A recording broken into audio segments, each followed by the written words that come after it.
Apocalipse, capítulo de número 3. Nós iremos ler juntos o versículo de número 7 a seguir.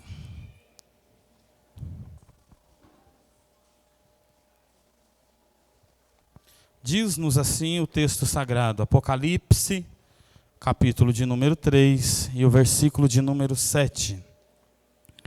E ao anjo da igreja que está em Filadélfia, escreve isto: diz o que é santo, o que é verdadeiro, o que tem a chave de Davi, o que abre e ninguém fecha, o que fecha e ninguém abre. Eu sei as tuas obras, eis que diante de ti pus uma porta aberta e ninguém a pode fechar. Tendo pouca força, guardaste a minha palavra e não negaste o meu nome. Eis que eu farei aos da sinagoga de Satanás, aos que se dizem judeu e não são, mas mentem, eis que eu farei que venham e adorem prostrado aos teus pés e saibam que eu te amo. Como guardaste a palavra da minha paciência, também eu te guardarei da hora da tentação que há de vir sobre todo o mundo, para tentar os que habitam na terra. Eis que venho sem demora, guarda o que tens, para que ninguém tome a tua coroa. A quem vencer, eu farei coluna do templo do meu Deus, e dele nunca sairá, e escreverei sobre ele o meu nome, ou o nome do meu Deus, e o nome da cidade do meu Deus, a Nova Jerusalém, que desce do céu do meu Deus, e também o meu novo nome. Quem tem ouvidos, ouça o que o Espírito diz às igrejas. Podei vos assentar em nome de Jesus. Queridos irmãos, nós estamos diante de um texto conhecido. O livro de Apocalipse é um livro muito conhecido, de tal forma que não somente o livro, mas existe também um teor por detrás deste livro, porque muitos historiadores, muitas pessoas, muitos religiosos, e dentre eles a Igreja Católica, colocou um certo medo no povo para que não lessem esse livro. Apocalipse, no sentimento de alguns, na verdade, eles acham que Apocalipse significa fim do mundo, mas a palavra Apocalipse ela tem o sentido de revelação. Nós vamos ver aqui o próprio Deus, o próprio Senhor Jesus, ele falando com João, o apóstolo amado do Senhor Jesus. Tanto que Apocalipse 1:1 vai estar nos escrito assim: a revelação do Senhor Jesus Cristo, para que ele deu, para que pudesse então mostrar aos seus servos as coisas que brevemente aconteceriam. Nós vamos ver de uma forma muito clara, Deus, ele se manifestando a um dos seus apóstolos, chamado João, já na sua velhice, para que ele pudesse escrever este texto, para que ele pudesse escrever este livro das revelações. Robert, que revelações eram estas? Muitas revelações estavam aqui, mas principalmente as que nós conhecemos como as revelações escatológicas, ou seja, as revelações das últimas coisas. Muito do que nós estamos vendo o mundo passar, muito do que nós temos visto nos noticiários, pode ser novidade para o mundo aí, mas para a igreja é apenas a palavra de Deus que está se cumprindo, porque ele disse que passariam os céus e a terra, mas as suas palavras não iriam passar. Podem os homens, irmãos, falar e não acontecer, podem os homens prometer e não fazer, mas a palavra do Senhor, ela permanece fiel para sempre. Ela é a inerrante, ela é a infalível, ela é a eterna, ela é a poderosa palavra do Senhor. Por isso, quando os irmãos virem em nossas igrejas, os irmãos não vão ver em momento nenhum nós falando aqui de outra coisa que não seja a palavra do Senhor, porque ela é suficiente. Nós não precisamos acrescentar, nós não precisamos inventar, nós não precisamos fazer nada, porque só de nós lermos o texto sagrado, ele tem poder para agir na vida do homem. Apocalipse, o livro da revelação. Mas nos chama a atenção porque dentre essas revelações, Deus ele vai falar ao coração de João. E ele vai escrever de uma forma particular as igrejas que estavam situadas na Ásia Menor. Dentre elas, a igreja de Éfeso, a igreja de Esmirna, a igreja de Pérgamo, de Tiátira, a igreja de Sardes, a igreja de Filadélfia, que nós lemos, e a igreja de Laodiceia. Deus vai escrever ao anjo, ou vai usar João para escrever, trazendo um despertamento ao anjo, ou seja, ao pastor da igreja, para que ele pudesse falar ao coração do povo naqueles dias. Dentre essas cartas, 5 delas foram de grande repreensão para aqueles homens que estavam ali. Em 2 nós vamos perceber o próprio Deus fazendo elogios, na carta a Laodiceia e na carta a Filadélfia, que nós lemos neste momento. Nós vamos ver Deus falando àquela igreja de uma forma muito particular, porque aqueles irmãos estavam enfrentando grandes dificuldades. Segundo a história, queridos irmãos, Filadélfia era uma cidade de rota de muitas pessoas.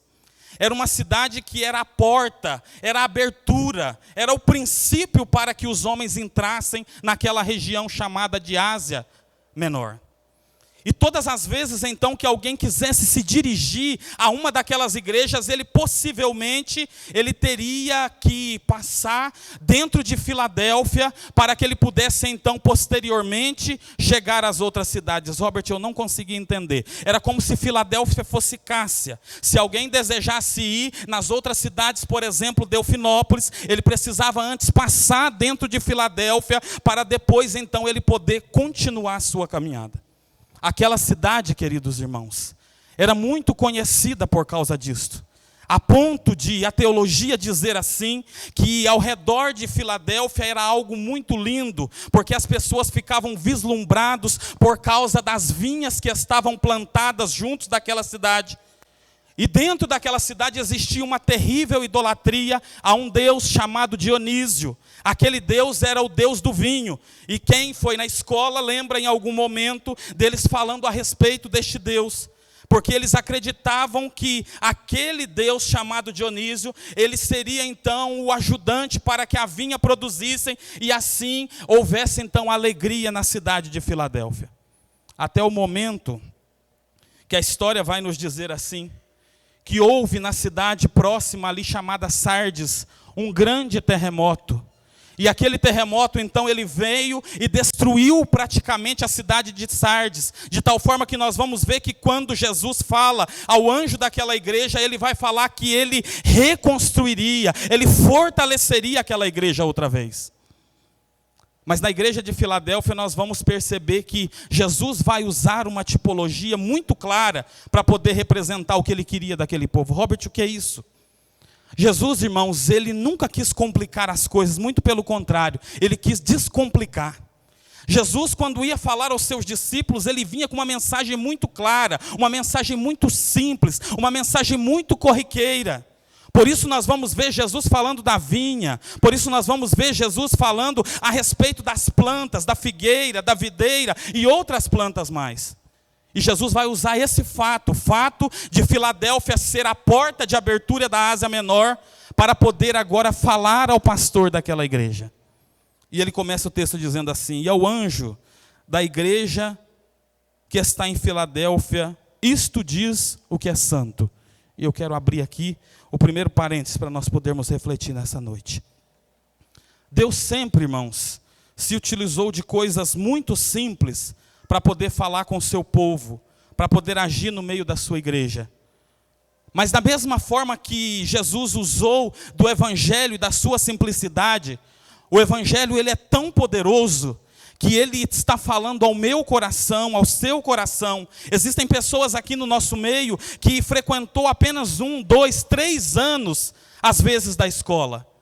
Mas se um juiz de direito se assentar em uma dessas cadeiras, e pode subir aqui o obreiro mais simples do nosso campo, e falar a respeito do amor de Jesus, o evangelho vai no coração dele, entra na vida dele, transforma os sentimentos dele, porque este é o poder que a palavra de Deus tem. Ela pega o leigo, mas ela pega também aquele que está na mais alta estatura. E sabe o que é gostoso da palavra de Deus? Porque a Bíblia diz assim que ela é como uma espada de 2 gumes ou de 2 cortes. Ela corta e coloca todo mundo no mesmo nível, deixa todo mundo mundo igual. Para Jesus, ele olha para a igreja, ele não está simplesmente preocupado se eu estou pregando, se o paletó é bonito, se eu tenho credencial ou não tenho. O que ele quer saber é o que nós viemos para oferecer ao Senhor nesta casa de oração nesta noite. O que nós viemos trazer para Jesus aqui nesta noite.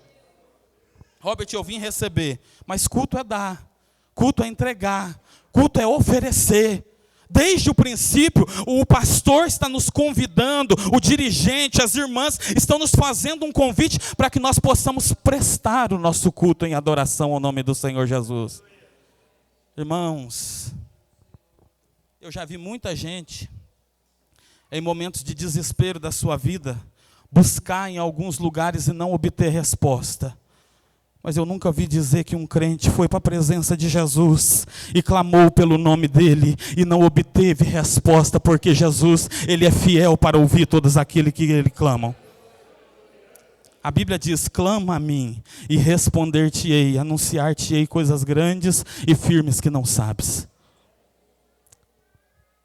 Então, ele escreveu na cidade de Filadélfia e diz assim: aquele que é santo.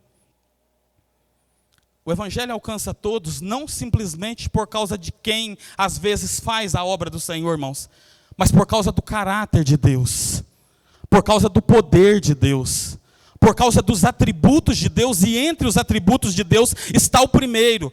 Nós vamos ver Jesus dizendo assim: ó, escreve isso e diz aquele que é santo. As palavras aqui não eram do Robert.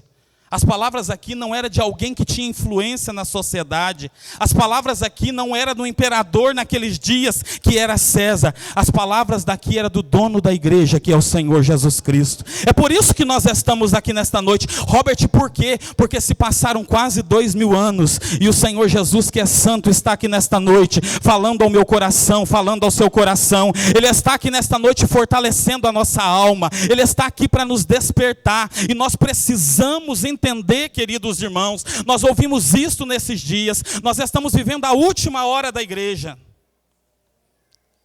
Várias circunstâncias, falsos ensinamentos, palavras, leis contrárias à palavra do Senhor Jesus. Mas eu me lembro de quando Isaías profetizou também um tempo de calamidade no meio da nação de Israel.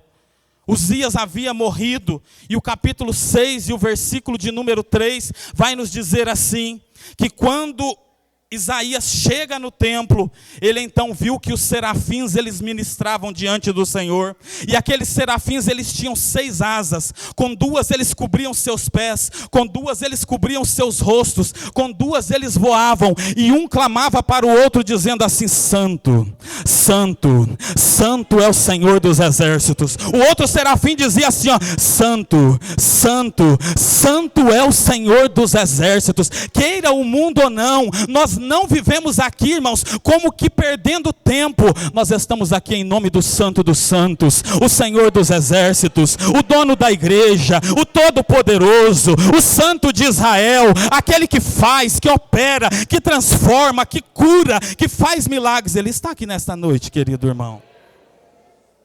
O evangelho alcança todos. Ele chega num contexto, irmãos, aonde existe uma cidade que está bem situada, aonde existem pessoas ricas, aonde existem pessoas de toda a alta classe. Mas ele chega e fala assim: eu vou mostrar para você o que eu sou capaz de fazer na sua vida. Lembra quando Pedro chegou na casa de Cornélio? Cornélio era um homem bom, irmãos, fazia parte da sociedade, tinha renome no lugar onde eles estavam. Pedro chegou ali e por um momento ele falou assim: eu não posso pregar para esse homem porque ele é judeu. O Senhor Jesus deu um sonho, uma visão para Pedro. Ele viu um lençol que descia do alto e que tinha quadrúpedes dentro daquele ambiente, aonde não poderiam ser comidos pelos judeus.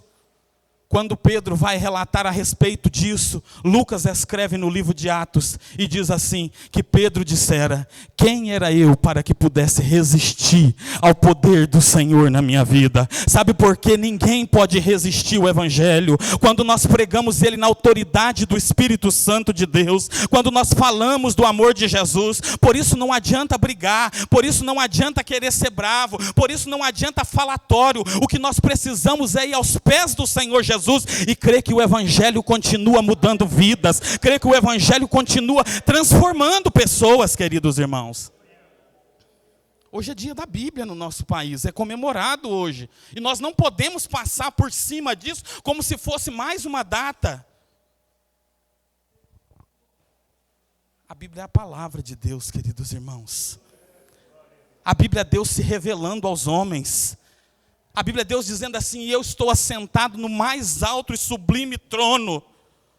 Em outrora, os homens pecavam, estavam distante de mim, mas eu enviei o meu Filho Jesus Cristo, o Verbo, a palavra que se materializou, que se encarnou. E todos quanto receberam, Ele deu-lhes o poder de serem chamados filhos de Deus, porque a palavra do Senhor, ela nos alcançou.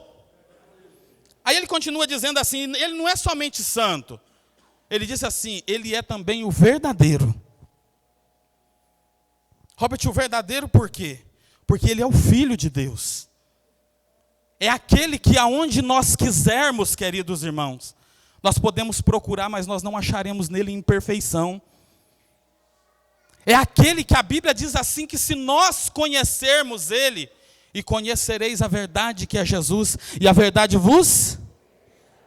A verdade vos? Quantos acreditam que a verdade ainda liberta, irmãos? Quantos ainda acreditam que a verdade tem poder? Quantos ainda acreditam que se nós anunciarmos Jesus nesta cidade, a verdade pode libertar pessoas desse ambiente? Amanhã é segunda-feira, dia de nós falarmos mais de Jesus. Falar de Jesus na sua casa, falar de Jesus no emprego, na escola, na faculdade, falar de Jesus nas redes sociais. A gente gosta tanto de dar notícia, irmão. Qual foi a última vez que você compartilhou o cartaz de um culto da igreja? Que você falou do amor de Jesus? Nós precisamos fazer isso, nós precisamos anunciar, porque a verdade ainda liberta. Ele diz assim, e escreve isso, o que é santo, o que é verdadeiro, e aquele que tem a chave de Davi. Esses dias eu mandei um vídeo para o pastor, irmãos. Nós estamos vivendo a última hora da igreja. De uma mulher desfazendo obra de macumbaria num cemitério, irmãos. Coisa deplorável. Coisa terrível. Coisa que a gente, irmãos, dá vontade de chorar de angústia, das pessoas perdendo tempo com isso. 7 chaves de plástico desse tamanho. Nós não precisamos disso, porque nós temos ao nosso lado Jesus Cristo. Nós vamos daqui a pouco relembrar o sacrifício de Jesus na cruz do Calvário. Jesus me trouxe aqui para lembrar você, para com essa história de ter medo de obra de macumbaria, de feitiçaria, de nome na boca de sapo, de nome na esquina, porque Jesus verteu o sangue dele na cruz do Calvário, por causa dos meus e dos seus pecados. Robert, é o tranca-rua. Eu não quero saber o que é, irmãos. Nós estamos falando aqui de Jesus, o que tem a chave de Davi. Robert, chave de Davi por quê? Porque o primeiro monarca de Israel, queridos irmãos, fora Davi. O primeiro que se assentou ali de uma forma a ser escolhido, de uma forma muito clara da parte de Deus, porque antes dele veio Saul, fora Davi. E a partir desse momento nós conseguimos enxergar aquilo ali, que um dia também, a raiz de Davi, o leão da tribo de Judá, o Jesus Todo-Poderoso, ele também se assentará no seu trono, em um reino, queridos irmãos, que não vai ser como o de Davi que passou, mas é um reino que não terá fim, um reino que nós estaremos com ele para sempre, um reino que nós vamos junto com ele, governar as nações, e a Bíblia diz assim, que eu e você, nós seremos então transformados para este dia. E quando isso que é corruptível, o apóstolo Paulo, na primeira carta aos Coríntios, no capítulo de número 15, ele diz isso. Se transformar em corruptibilidade. E isso que é mortal, irmãos. Já viu que a gente machuca? Amanhã ou depois tem uma casca e ela sai, às vezes, num banho. E ela vai-se embora pelo ralo. Porque esse corpo é mortal. Ele desfaz-se. Mas nós vamos ter um corpo imortal depois da ressurreição com Cristo Jesus. E nós vamos estar para sempre com o Senhor Jesus. Nós vamos ressuscitar, queridos irmãos. Nós vamos ressuscitar com Cristo Jesus. Nós vamos ressuscitar para morar nas mansões celestiais. Nós vamos ressuscitar para poder estar, como a mocidade cantou aqui nessa noite, para estar com o Alfa, com o Ômega, com o princípio, com o fim, com o Cordeiro de Deus, que Apocalipse vai nos dizer no capítulo de número 22, que naquele lugar não precisará de uma estrela maior como o sol, porque o próprio Cordeiro alumiará a cidade de Jerusalém. Eu fico pensando, irmã Noemi, quando nós adentrarmos pelas portas das mansões celestiais, e nós estivermos juntos com Cristo Jesus, e ouvirmos os serafins outra vez dizendo assim: Santo, Santo, Santo é o Senhor dos exércitos, e nós estarmos naquele ambiente olhando, mas da onde vem tanto clarão? Da onde vem tanta claridade? É o próprio Senhor Jesus que estará iluminando aquele ambiente, é o próprio Senhor Jesus que estará ali, aquele que é uma verdade inabalável, é aquele que tem a chave de Davi. Não, irmão, mas eu aprendi que quem tem a chave lá da porta é o Pedro. É assim, não é, irmãos? Por tradição o povo aprendia, né? Tinha até umas figurinhas de um Pedrão com aquela chave assim, igual às vezes a gente amarra a chave do carro assim, a gente ficava pensando, porque Pedro é que tem... Não, irmãos, o único que tem a porta, o que tem a chave para abrir a porta é Jesus Cristo. Somente Jesus Cristo. E não é aceitar Jesus Cristo como você foi lá e por tradição alguém te jogou um pouquinho de água na cabeça. Não. É aceitar Jesus como o único e suficiente Salvador da sua vida. Fazer como esses irmãos fizeram no dia de hoje, passarem pelas águas batismais, cumprindo-se a justiça divina, para nós entendermos que o Evangelho não somente alcança todos, mas como ele alcançou a mim, vai alcançar a minha casa. Como ele alcançou a mim, vai alcançar meus filhos. Como ele alcançou a mim, vai alcançar a minha parentela. Como ele alcançou a mim, vai alcançar a cidade de Cássia. Como ele alcançou a mim. E o estado de Minas Gerais, queridos irmãos, ele pode ser inundado por um grande avivamento e poder, sabe por quem? Pela sua vida, se você anunciar o Evangelho de Cristo Jesus. Queridos irmãos, mas nós vamos entender aqui que existem então portas que só podem ser abertas por Cristo Jesus. Às vezes a gente não entende isso. Quando nós mudamos aqui para a igreja, aqui na igreja tem 2 armários de colocar alguns arquivos. E na mudança, o caminhão chacoalhou um pouco e quebrou uma chave que estava do lado de fora que a gente esqueceu de trancar. A gente desceu ali na avenida e chamou, irmãos, um rapaz que tem ali, foi coisa de minutos, ele veio aqui e ele destrancou aquela porta. Só que se a gente chamar ele aqui para poder abrir algumas situações que estão na vida dos irmãos aqui, ele vai ficar um dia, uma semana, ele vai ficar um mês, ele vai ficar um ano, e pode ser que a situação que está na sua vida, ela é desse jeito. Já tem 10 anos, já tem 15 anos que você está orando, já tem 20 anos que você está orando, mas Jesus te trouxe aqui para dizer que você não pode desanimar, porque Ele tem a chave de Davi. A chave de Davi está nas mãos dele, a chave de Davi está colocada nas mãos de Cristo Jesus. Os homens não podem abrir essas portas, mas Jesus te trouxe aqui para dizer para você nesta noite, que Ele pode, não, Ele vai abrir, e você vai contar a vitória em Cristo Jesus, o nosso Senhor. Eu estou sentindo Jesus nessa casa, nessa noite, irmãos. Eu estou sentindo uma presença tão gostosa aqui nesse púlpito. Eu estou sentindo Jesus, mas não é da agora não. Quando nós estávamos aqui orando, eu já sentia que Jesus estava no nosso meio. Só que alguém diz assim: Robert, é porque você não sabe o que eu estou passando. É porque você não sabe há quantos anos eu tenho enfrentado isso. É porque você não sabe como que está difícil suportar essa luta, essa batalha. Vamos para a Bíblia, irmãos? Olha o que diz o texto assim, ó.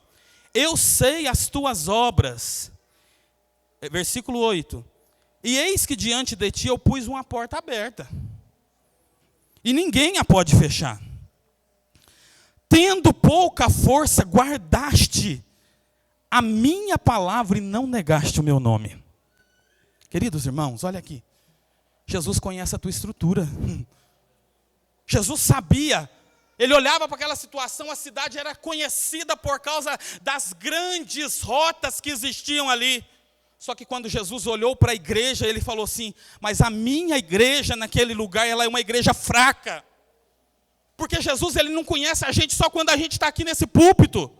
Ele conhece amanhã, irmãos, que os boletos vencem. Ele conhece amanhã quando o filho dá trabalho. Ele conhece amanhã quando surge um problema no casamento. Robert explica isso melhor. O Salmo 103 vai te explicar.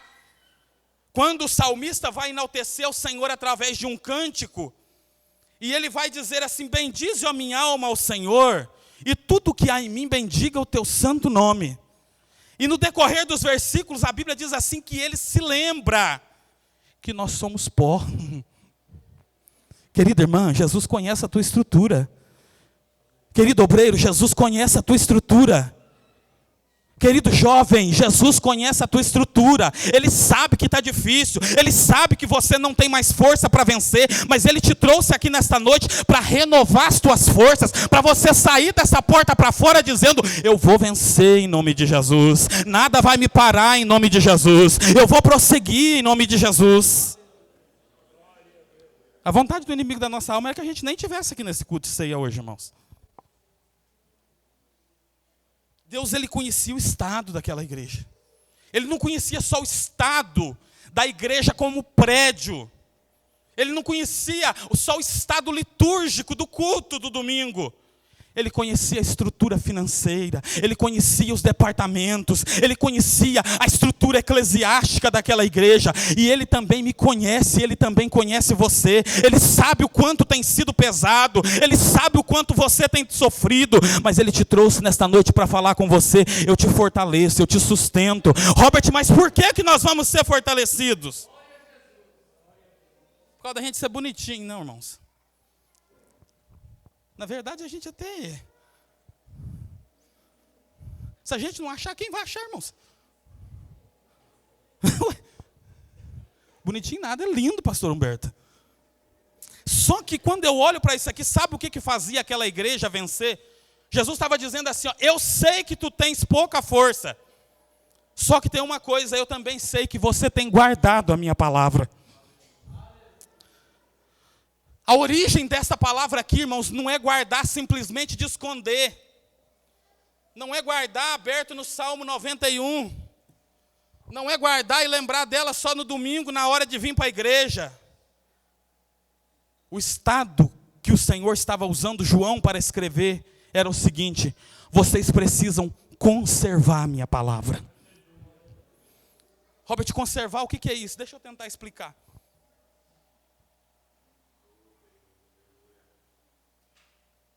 De vez em quando eu vou lá na Manchiquinha, irmãos. Pouca gente aqui sabe, mas eu gosto de doce.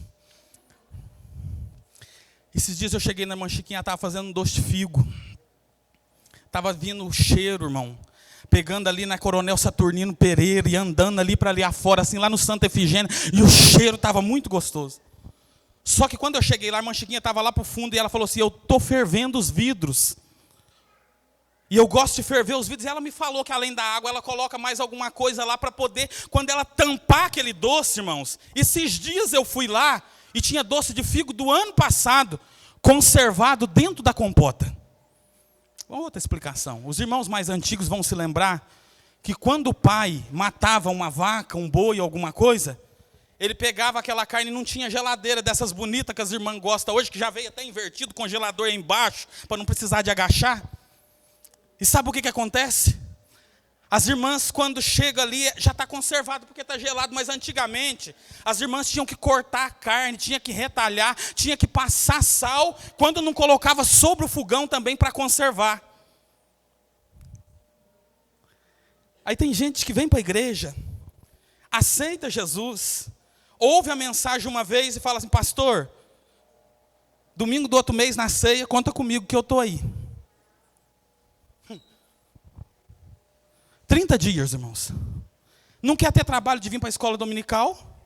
Não quer frequentar o culto de ensino. Quarta-feira tem doutrina. Eu não estou doutrinando, eu só estou lembrando. Aí a gente quer simplesmente chegar aqui, levantar a mão e falar: sou salvo. Não. João estava escrevendo aquela igreja dizendo assim, ó, fala ao pastor, Jesus dizendo ao pastor da igreja que está em Filadélfia: Eu coloquei uma porta diante deles e ninguém vai poder fechar essa porta. Mas eles vão vencer, porque eu sei também que eles têm pouca força na verdade. Mas eles precisam conservar a minha palavra. Eles precisam guardar a minha palavra. Eles precisam ler a minha palavra. Eles precisam pregar a minha palavra. Eles precisam proclamar a minha palavra. Irmãos, dá tristeza para a gente. Quando a gente liga as redes sociais, a gente vê. E você chega lá, tem 5 mil, 6 mil ativo, vendo um monte de baboseira, um monte de profecia mentirosa, carnal. Enquanto nós não precisamos disso, porque nós temos a palavra de Deus, irmãos, para guiar todos os nossos passos, para dirigir a nossa vida. A Bíblia diz assim, os jovens terminaram um congresso esses dias, que ela é lâmpada para os nossos pés, e ela é luz para os nossos caminhos. O escritor aos Hebreus diz que ela é uma espada de 2 cortes, de 2 gumes, ela penetra a alma e o espírito, as juntas e as medulas, e é apta para discernir até as intenções do coração do homem. Até o que você está pensando aí hoje, já foi lido na leitura oficial, porque o dono da palavra está no nosso meio, está falando com você, e está dizendo assim: filho, conserva a minha palavra, filho, leia a minha palavra, filho, vem para o culto de doutrina, filho, vem para a escola dominical, porque os dias são maus. Sabe por que Deus estava despertando aquela igreja, irmãos? Porque falso ensino não começou hoje, já vem, ó. E o diabo, irmãos, ele é tão sujo, que ele nunca vem escandaloso, não. Eu falei isso esses dias lá na igreja do Glória. Existe uma expressão assembleiana, os irmãos mais antigos vão lembrar, que quando ele chega, ele vem com sapatinho de... Sapatinho de quê, irmãos? Ele chega devagarzinho. Chega com boa aparência. Chega bonitinho. Chega como se fosse uma verdade, mas que na verdade não a é. Que é uma prova disso, nós falamos isso aqui na reunião da escola dominical. Esses tempos atrás, irmãos, saiu uma revista com um anúncio, dizendo assim na revista para crianças: Jesus, ele foi lavar os seus pecados no Jordão. E um monte de gente anunciou isso aí nas escolas dominicais. Robert, mas isso é bonitinho demais, velho. A gente fica até querendo ver isso. Fala assim, Jesus, irmãos, quem disse que Jesus teve pecado? Ele foi concebido sem pecado, ele viveu sem pecado, ele morreu sem pecado, ele ressuscitou por causa dos nossos pecados e ele não teve pecado algum. Porque você guardaste a minha palavra e você não negou o meu nome. Nós não podemos negar ao Senhor Jesus diante das lutas ou das perseguições, pois nós somos de Cristo Jesus. Irmãos, as lutas vêm, as provações vêm. Nós ainda não estamos vivendo isso. Mas o sangue de Jesus nos guarde, para que quando nós entrarmos por 2023, não sobrevenha à igreja brasileira uma grande perseguição. Robert, mas e se vir? Nós vamos continuar anunciando a palavra do Senhor e não vamos temer aquilo que Satanás pode fazer contra as nossas vidas. Nós vamos anunciar o evangelho aonde nós estivermos. Esses dias eu tive uma alegria, porque eu fui no consultório de uma amiga psicóloga, conversar com ela sobre uma situação. E ela falou assim: Robert, eu quero agradecer, porque algumas pessoas conhecidas, suas, da igreja de vocês e outras pessoas, vieram até meu consultório. E ela abriu uma gaveta e falou assim: ainda que às vezes surjam perseguições, mas o que tem me feito trabalhar neste lugar aqui, é porque eu tenho ajudado todas as pessoas através da palavra do Senhor. O Senhor Jesus estava dizendo àquela igreja: guarda a palavra e não negue o nome do Senhor Jesus. Robert, não negar o nome do Senhor Jesus. Por quê? Porque Jesus estava fazendo promessas para aquela igreja, para que eles permanecessem fiéis. E ele diz assim, então no versículo 9, eis que eu farei com que aqueles que são da sinagoga de Satanás, aos que se dizem judeus, mas mentem, não são, eis que eu farei que eles venham e adorem prostrado aos seus pés e saibam que eu te amo. Aí nós lemos isso aqui e falamos assim: ah, irmão, realmente era verdade. Tem sabor de mel. Não, irmãos, não era isso que ele estava dizendo. Ele estava dizendo assim: na verdade esses homens são pecadores. Na verdade esses homens, eles vivem na mentira. Mas eles também se prostrarão diante do nosso Senhor e Salvador Jesus Cristo. É por isso que nós precisamos continuar anunciando a palavra do Senhor. É por isso que nós estamos aqui, para relembrar, irmãos, para cumprir a palavra de Deus e relembrar o sacrifício de Jesus na cruz do Calvário. Ontem eu estava na cidade de Alpinópolis. E quando eu terminei de pregar, eu fiz o apelo, irmãos, e 3 pessoas foram na frente e aceitou Jesus. E eu fiquei muito feliz, porque Jesus é fiel, porque a palavra dele opera. Mas eu fiquei mais feliz ainda quando eu estava conversando com o pastor da igreja, e terminou, e ele falou assim para mim: meu irmão, ajuda eu em oração, porque aquele moço que foi na frente, ele é meu filho, e fazia 14 anos que ele estava desviado, mas ele reconciliou nessa noite, e eu creio que Jesus tem uma grande obra na vida dele. É por isso, irmão, que você não pode desistir da tua casa. Robert, mas eu sou fraco. Robert, mas eu tenho pouca força. Mas você está aqui nesta noite, e esta palavra, ela vai te fortalecer. A ceia do Senhor nesta noite, ela vai nos vivificar, e nós vamos sair daqui anunciando a palavra do Senhor, proclamando as boas novas de salvação. Xerimicante, orabadagassuri minácia. Turime decácia nébia. Xerimicante, orabadagassuri miandagai. Nós não precisamos mudar nada, irmãos. O que nós precisamos é da palavra do Senhor Jesus. Eu estou encerrando. Olha o que o Senhor Jesus ele vai dizer aqui, no versículo de número 11, para nós encerrarmos.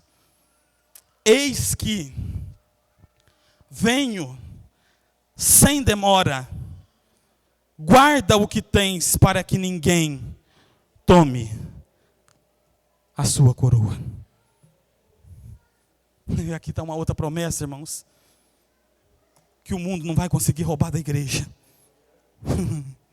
Que os jornais não vão conseguir distrair a igreja. Que as más notícias não vão fazer a igreja temer. Que as más notícias não vão fazer a igreja parar. Robert, qual é a notícia?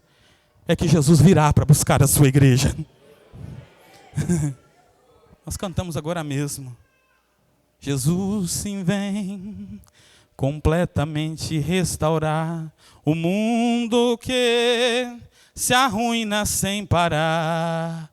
Nossa esperança é sua vinda, o Rei dos Reis vem. Por favor, irmãos, me ajuda a cantar. Nós aguardamos Jesus ainda, até a luz da manhã raiar. Nossa esperança, aleluia, Ele vem. O Rei dos Reis vem nos buscar. Nós aguardamos Jesus ainda, até a luz da manhã raiar. 1 Tessalonicenses 4,16. Porque o mesmo Senhor descerá do céu com alarido, e com voz de arcanjo, e com trombeta de Deus, e os que morreram em Cristo Jesus ressuscitarão primeiro. Depois nós, os que ficarmos vivos, seremos arrebatados juntamente com Ele nas nuvens, a encontrar com o Senhor nos ares. E assim estaremos para sempre com o Senhor Jesus. Ele virá buscar a sua igreja, Ele virá buscar o seu povo, Ele levará a mocidade desta igreja, Ele levará as nossas crianças, levará os homens e pais de família, levará os sobreiros desta igreja, levará as irmãs desta igreja. E se você estiver ouvindo essa palavra e você entregar a sua vida para Cristo Jesus, Ele também te irá te buscar, Ele também te levará no dia do arrebatamento, e nós vamos estar com o Senhor Jesus para sempre. Vamos nos colocar de pé, irmãos.